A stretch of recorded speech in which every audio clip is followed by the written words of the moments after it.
नमस्कार मित्रांनो, पुन्हा एकदा स्वागत आहे तुमचं आपल्या यूट्यूब चॅनलमध्ये ज्याचं नाव आहे लर्न लिफ्ट मराठी.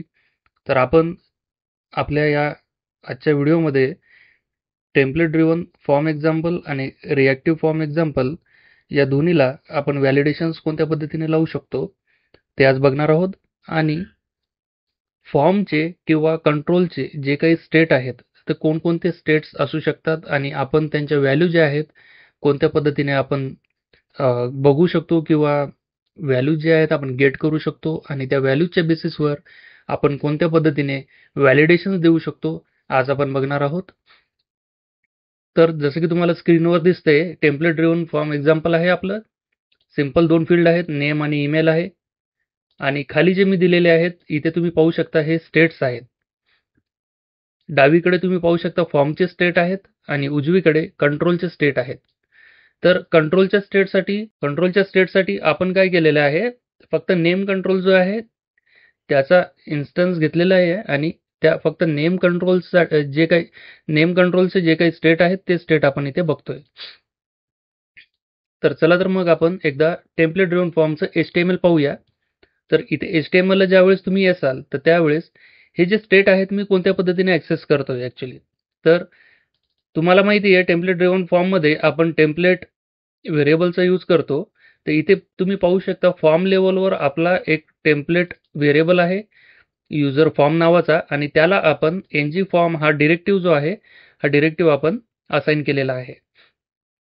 तर ng फॉर्म डिरेक्टिव्ह आपण असाइन केल्यामुळे हा जो व्हेरिएबल आहे हा व्हेरिएबल फॉर्म लेवलवर वर्क करतो आणि फॉर्मला जे काही स्टेट आहेत जसं की व्हॅलिड झालं, इनव्हॅलिड झालं, प्रिस्टीन झालं, डर्टी झालं, टच झालं किंवा पेंडिंग झालं, तर हे जे स्टेट आहेत, स्टेटस आहे, सबमिटेड आहे, तर या 2 स्टेट जे आहेत हे फॉर्मवर अप्लाय होतात आणि बाकीचे जे स्टेट आहेत ते सगळ्या कॉमन असतात फॉर्ममध्ये आणि कंट्रोलमध्ये सुद्धा. तर या व्हेरिएबलचा आपण वापर करून स्टेट जे आहेत ते ॲक्सेस करतोय. आता कंट्रोलला कोणत्या पद्धतीने आपण ॲक्सेस करतोय, तर तुम्ही पाहू शकता नेम जे आहे, हे नेम आपण टेम्पलेट व्हेरिएबल इथे अप्लाय केलेलं आहे त्या पर्टिक्युलर कंट्रोलला आणि त्याला आपण ng मॉडेल हे डिरेक्टिव्ह जे आहे याचं इन्स्टन्स आपण असाइन केलेलं आहे जेणेकरून आपल्याला ह्या सगळ्या प्रॉपर्टीज मिळायला पाहिजेत. तर तुम्हाला या प्रॉपर्टीज जर ॲक्सेस करायचे असतील तर तुम्हाला टेम्पलेट ड्रिव्हन फॉर्ममध्ये तुम्हाला टेम्पलेट व्हेरिएबलचाच वापर करावा लागतो. ठीक आहे. आणि टेम्पलेट व्हेरिएबल जे आहेत कंट्रोल लेवलला तुम्हाला ng मॉडेल यूज करावं लागतं आणि फॉर्म लेवलला तुम्हाला ng फॉर्म जे आहे डिरेक्टिव्ह हा यूज करावा लागतो. जेणेकरून तुम्हाला त्या स्टेट जे आहेत त्या स्टेटचा ॲक्सेस तुम्हाला मिळायला पाहिजे. तर आता एक-एक स्टेट जे आहे आपण जाणून घेऊया. जसं की तुम्ही पाहू शकता फॉर्म स्टेटस इनव्हॅलिड आहे. आता हे इनव्हॅलिड का आहे? हे आपण अंडरस्टँड करून घेऊया पहिले.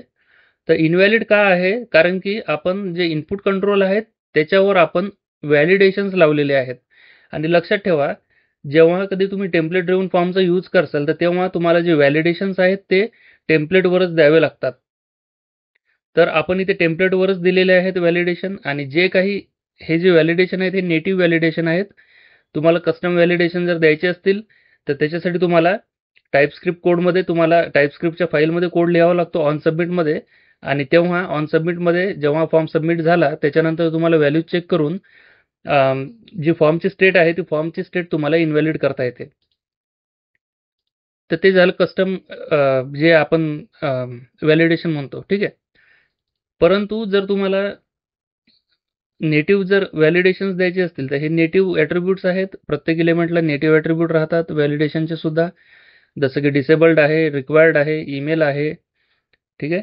तर अशा पद्धतीचे काही ॲट्रिब्यूट्स असतात. तर ते ॲट्रिब्यूटद्वारे तुम्ही टेम्पलेटवरच फक्त तुम्ही देऊ शकता. कारण की जसं की तुम्ही रिॲक्टिव्ह फॉर्मचं एक्झाम्पल मागच्या व्हिडिओमध्ये पाहिलं होतं. तर तिथे आपण ng ऑन इनिटमध्ये फॉर्म ग्रुप आणि फॉर्म कंट्रोल या दोन्ही क्लासेस आहेत. त्यांचा क्लासेसचा वापर करून आपण कंट्रोल क्रिएट करतो.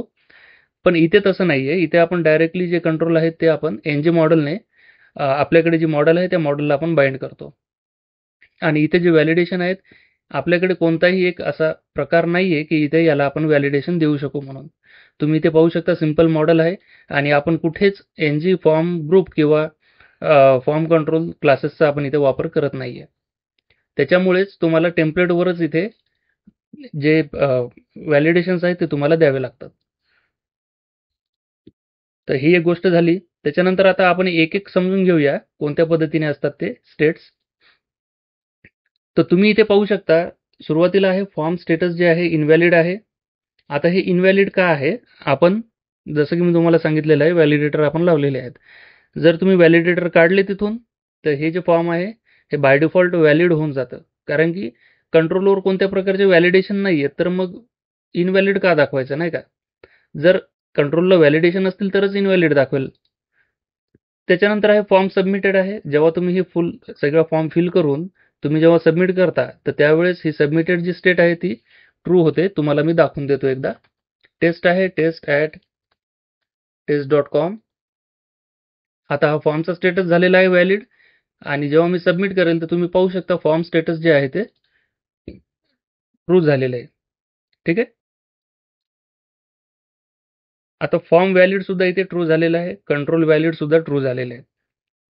तर हे जे आहे फॉर्म व्हॅलिड किंवा कंट्रोल व्हॅलिड, ठीक आहे. तर जेव्हा जो काही व्हॅलिडेटर त्या कंट्रोलवर आपण दिलेला आहे, आता फॉर एक्झाम्पल मी इथे डॉटच्या नंतर कॉम जर दिलेलं नसेल, तर तुम्ही पाहू शकता फॉर्म जो आहे तो इनव्हॅलिड झालेला आहे. का? तर या ईमेलला आपण आणखी एक व्हॅलिडेटर लावलेलं आहे, ईमेल नावाचं. बरोबर आहे? तर ते ईमेल नावाचं जे व्हॅलिडेटर आहे ते सध्या व्हॅलिड झालेलं नाहीये. कारण की रिक्वायर्ड फील्ड तर व्हॅलिड झालेली आहे, परंतु ईमेल नावाची जी व्हॅलिडेटर आहे ते सक्सेसफुली पास झालेलं नाहीये. तर ते पास न झाल्यामुळे पुन्हा कंट्रोलची जी स्टेट आहे, आता इथे आपण नेम कंट्रोल घेतोय म्हणून त्याची स्टेट व्हॅलिड दाखवत आहे, पण जे फॉर्म आहे ते फॉर्मची स्टेट तुम्ही पाहू शकता व्हॅलिड फॉल्स आहे. आता इथे ज्यावेळेस मी डॉट इन किंवा डॉट कॉम काही जरी टाकलं तरी पुन्हा फॉर्मचे स्टेटस व्हॅलिड झालेलं आहे आणि फॉर्म जे आहे ते सुद्धा व्हॅलिड झालेलं आहे. त्याच्यानंतर सेम आहे इनव्हॅलिड केस आहे. बरोबर आहे, फॉर्म इनव्हॅलिड. आता ज्यावेळेस फॉर्म व्हॅलिड ट्रू असेल त्यावेळेस फॉर्म इनव्हॅलिड जे आहे ते ऑटोमॅटिकली फॉल्सच राहणार आहे. ज्यावेळेस कंट्रोल व्हॅलिड ट्रू असेल त्यावेळेस इनव्हॅलिड जी स्टेट आहे ती फॉल्सच राहणार आहे.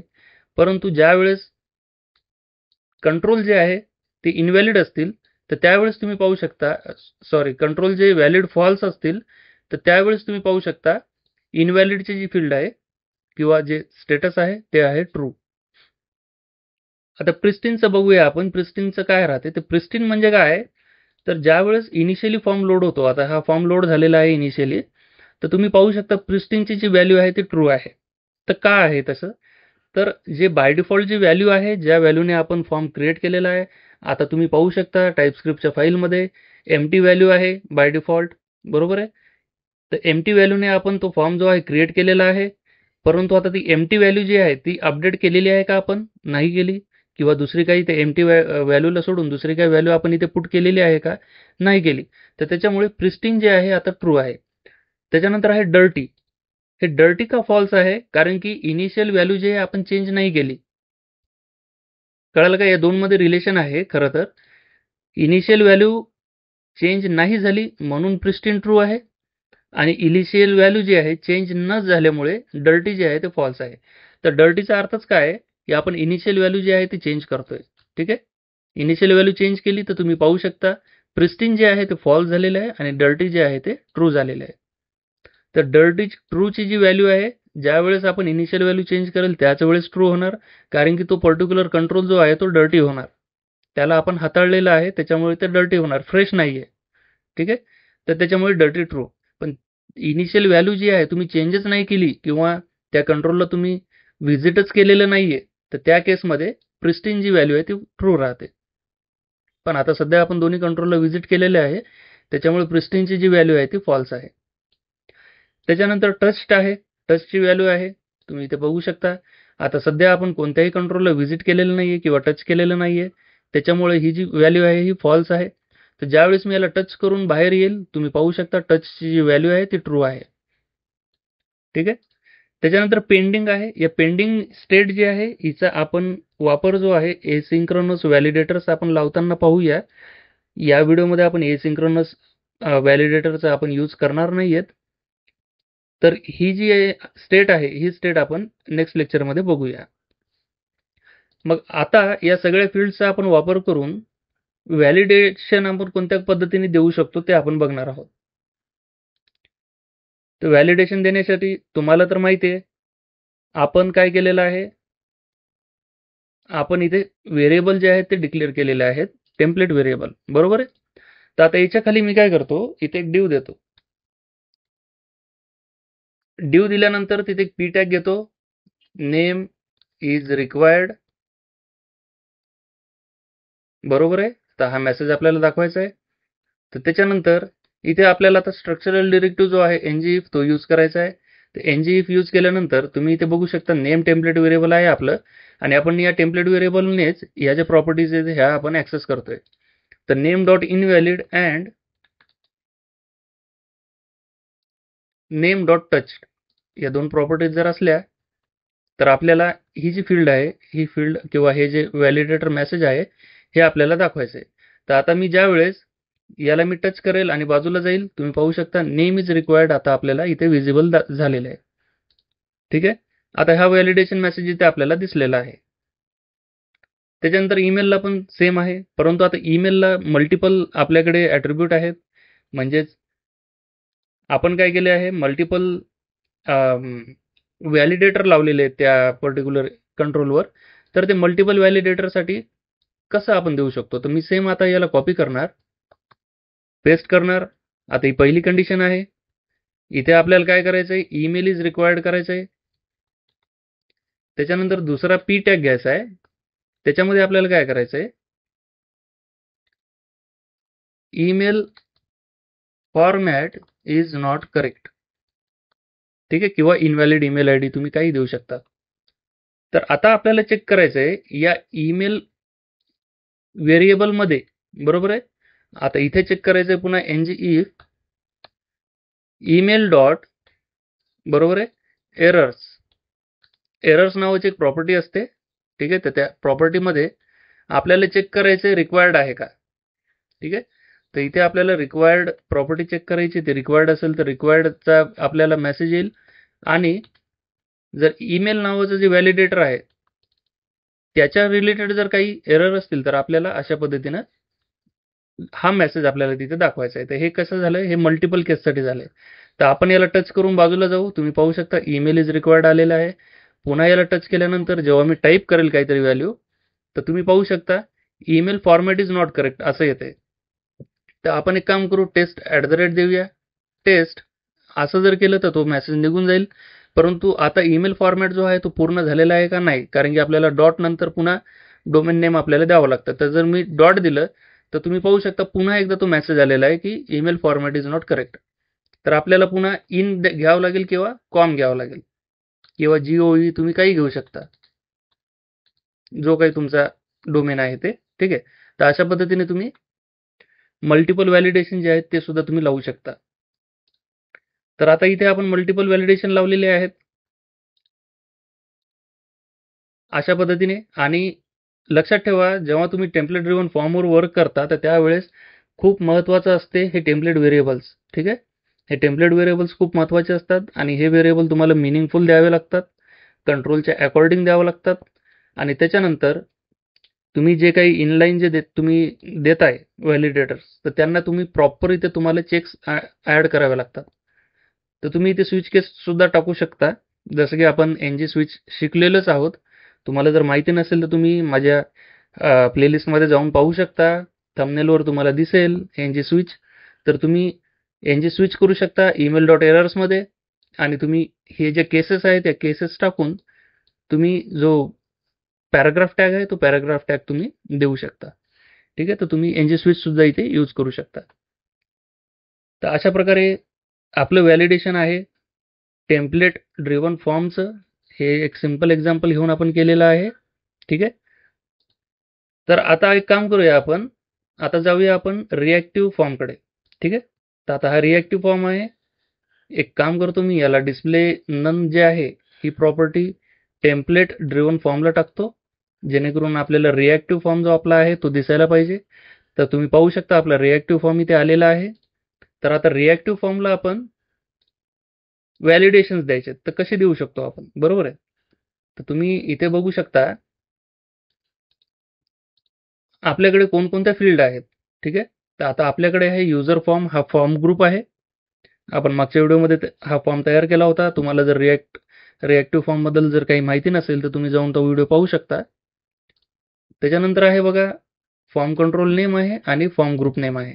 ठीक आहे. तर अशा पद्धतीचे हे डिरेक्टिव्ज आपण यूज केलेले आहेत HTML वर, आणि हे जे फॉर्म आहे हे फॉर्म आपण इकडे क्रिएट केलेलं आहे अशा पद्धतीने. तर आता व्हॅलिडेशन जे आहे, जसं मी तुम्हाला सांगितलं होतं, क्रिएशनच्या वेळेसच आपण व्हॅलिडेशन देतो. कारण की जर मी आता बघितलं, ठीक आहे, किंवा मी आता या सेव्ह बटनला हा डिसेबल्ड ॲट्रिब्यूट इथे लावलेला आहे, तर तुम्ही बघू शकता सेव्ह बटन जे आहे डिसेबल्ड झालेलं नाहीये. का? तर हा जो फॉर्म आहे, हा फॉर्म आता बाय डिफॉल्ट जे आहे व्हॅलिड आहे. तुम्ही इथे बघू शकता त्याची क्लास ng व्हॅलिड आहे. बरोबर आहे. तर का व्हॅलिड आहे? कारण की आपण व्हॅलिडेशन्स दिलेले नाहीयेत.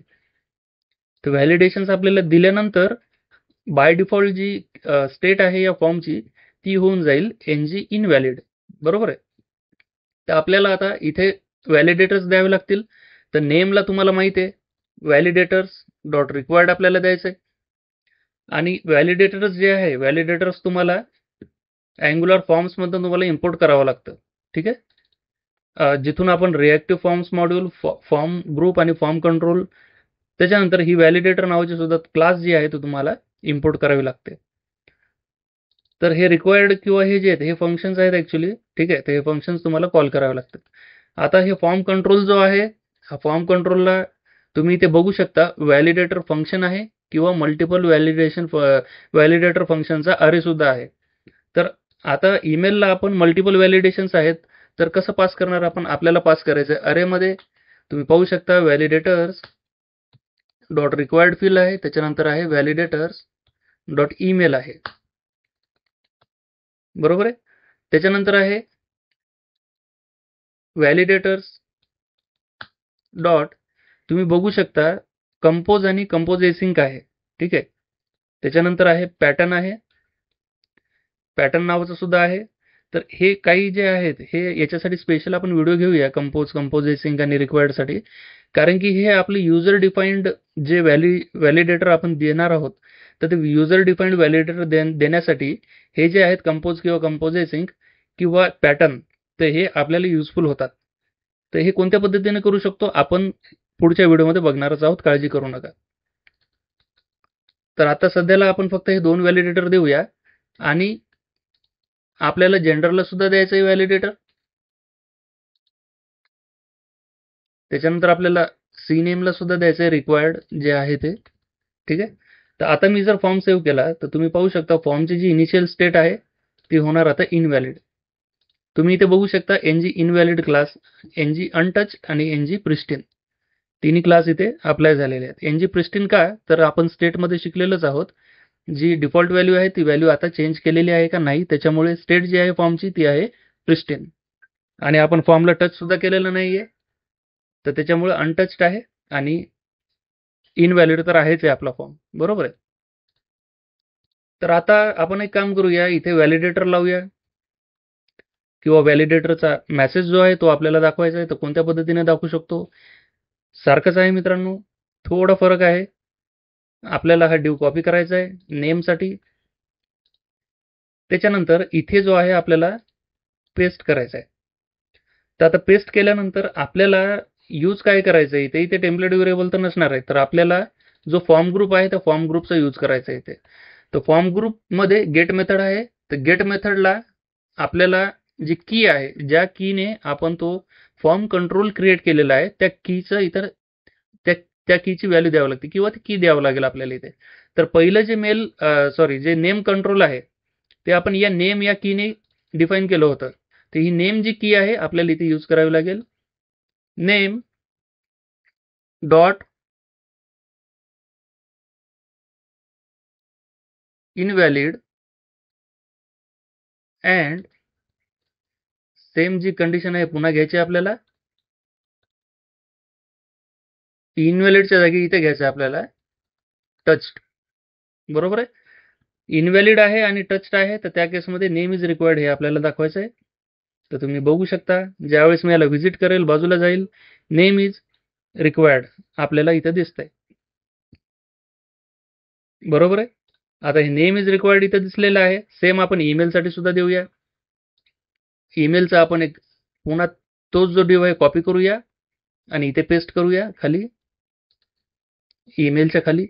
आता इथे आपल्याला पुन्हा युजर फॉर्म ग्रुप घ्यायचा आहे. डॉट इनव्हॅलिड आणि टच्ड ही जी आहे केस पुन्हा इथे द्यायची आहे आपल्याला, इनव्हॅलिड आणि टच्ड मध्ये. त्याच्यानंतर सेम आहे, ईमेलच्या जागी पुन्हा इथे नेमच्या जागी आपल्याला ईमेल घ्यावा लागेल. ठीक आहे. एरर्स रिक्वायर्ड असेल तर ईमेल इज रिक्वायर्ड, आणि एरर्स ईमेल असेल तर पुन्हा इनव्हॅलिड ईमेल फॉर्मॅट. ठीक आहे. तर अशा पद्धतीने जेव्हा मी सेव्ह करतो, तुम्ही पाहू शकता ईमेल इज रिक्वायर्ड आलेला आहे. ज्यावेळेस मी त्या टेस्ट @टेस्ट देतो, बाजूला जातो, डॉट दिल्यानंतर तुम्ही पाहू शकता पुन्हा आलेला आहे email format is not correct. इथे मला पुन्हा इन द्यावं लागेल किंवा GOV द्यावं लागेल. ठीक आहे. तर हे ॲक्च्युली तेवढ्या इफेक्टिव्हली व्हॅलिडेट करत नाही. तर याच्यासाठी आपल्याला रेग्युलर एक्सप्रेशन जे आहे ते यूज करावे लागतात ईमेलसाठी. तर प्रॉपर तिथं व्हॅलिडेशन होतं. तर ते सगळं आपण नेक्स्ट व्हिडिओमध्ये पाहणारच आहोत. सगळं काही एका व्हिडिओमध्ये कव्हर करणं अवघड राहतं मित्रांनो. तर तुम्हाला समजायला सुद्धा ते अवघड जातं. तर अशा पद्धतीने आपण पाहिलेलं आहे मल्टिपल व्हॅलिडेशन्स, सिंगल व्हॅलिडेशन आणि व्हॅलिडेट आपल्याला टेम्पलेट ड्रिव्हन फॉर्म सुद्धा केलेला आहे आपण, आणि रिॲक्टिव्ह फॉर्म सुद्धा आपण व्हॅलिडेट जे आहे ते केलेलं आहे. तर अशा प्रकारे फॉर्मचे स्टेट्स असतात, कंट्रोलचे स्टेट्स असतात, आणि अशाच प्रकारे आपण व्हॅलिडेशन्स देतो. टेम्पलेट ड्रिव्हन फॉर्ममध्ये आपण टेम्पलेटवर व्हॅलिडेशन देतो, आणि जे नेटिव्ह व्हॅलिडेटर आहेत ते नेटिव्ह व्हॅलिडेटर आपण यूज करतो टेम्पलेट्सवर. आणि टेम्पलेट ड्रिव्हन फॉर्मला जर कस्टम व्हॅलिडेटर आपल्याला द्यायचे असतील तर त्या केसमध्ये आपण फॉर्म ज्यावेळेस सबमिट होतो त्यावेळेस आपण व्हॅल्यूज जे आहेत, व्हॅल्यूज आपण API ला पाठवण्याच्या आधी टाईपस्क्रिप्टमध्ये त्याला कस्टम व्हॅलिडेशनमध्ये जी व्हॅल्यू आपल्याला व्हॅलिडेट करायची आहे ती आपण टाईपस्क्रिप्ट फाईलमध्ये व्हॅलिडेट करतो. व्हॅलिडेट नसेल तर फॉर्म जशाच तसा आपण UI ला रिटर्न करतो, आणि जो काही मेसेज दाखवायचा तो मेसेज आपण दाखवतो. परंतु रिॲक्टिव्ह फॉर्म अप्रोचमध्ये आपण व्हॅलिडेटर जे आहेत आपण टाईपस्क्रिप्ट फाईलमध्ये देतो जेव्हा आपण फॉर्म कंट्रोल क्रिएट करतो त्याच वेळेस, आणि ज्या वेळेस आपल्याला जर व्हॅलिडेशन लावायचे असतील टेम्पलेटवर तर आपण तो फॉर्म ग्रुप घेतो आणि त्याच्यावर आपण गेट मेथड कॉल करतो, आणि गेट मेथड केल्यानंतर ही गेट मेथड जे आहे आपल्याला फॉर्म कंट्रोल देते. ठीक आहे. फॉर्म कंट्रोल दिल्यानंतर किंवा जे चाइल्ड कंट्रोल आहे ते चाइल्ड कंट्रोल देते, आणि त्याच्यावर आपण बाकीच्या ज्या स्टेट्स आहेत त्या स्टेट्स आपण कॉल करू शकतो. टेम्पलेट ड्रिव्हन मध्ये आपण जे टेम्पलेट व्हेरिएबल आहेत त्यांचा आपण वापर करत असतो. तर अशा पद्धतीचा डिफरन्स आहे. सोपं आहे, तुम्ही घरी करून बघा, तुम्हाला लक्षात येईल व्यवस्थितपणे. तर मित्रांनो, पुढच्या व्हिडिओमध्ये आपण घेणार आहोत एसिंक व्हॅलिडेटर्स आणि रेग्युलर एक्सप्रेशन्स. दोन्ही फॉर्ममध्ये आपण करून बघूया, टेम्पलेट ड्रिव्हन मध्ये सुद्धा आणि रिॲक्टिव्ह फॉर्म्समध्ये सुद्धा. तर या व्हिडिओमध्ये एवढंच आहे. मला आशा आहे तुम्हाला हे सगळं कळालं असेल. कळालं नसेल, काही अडचणी असतील तर तुम्ही कमेंट डाऊन करा. कमेंटमध्ये मी तुम्हाला उत्तर देईल. आणि व्हिडिओ जर आवडला तर व्हिडिओला लाईक करा, शेअर करा तुमच्या मित्रांसोबत, आणि चॅनलला सबस्क्राईब करून बेल आयकॉनला क्लिक करायला विसरू नका. धन्यवाद मित्रांनो, भेटूया पुढच्या व्हिडिओमध्ये.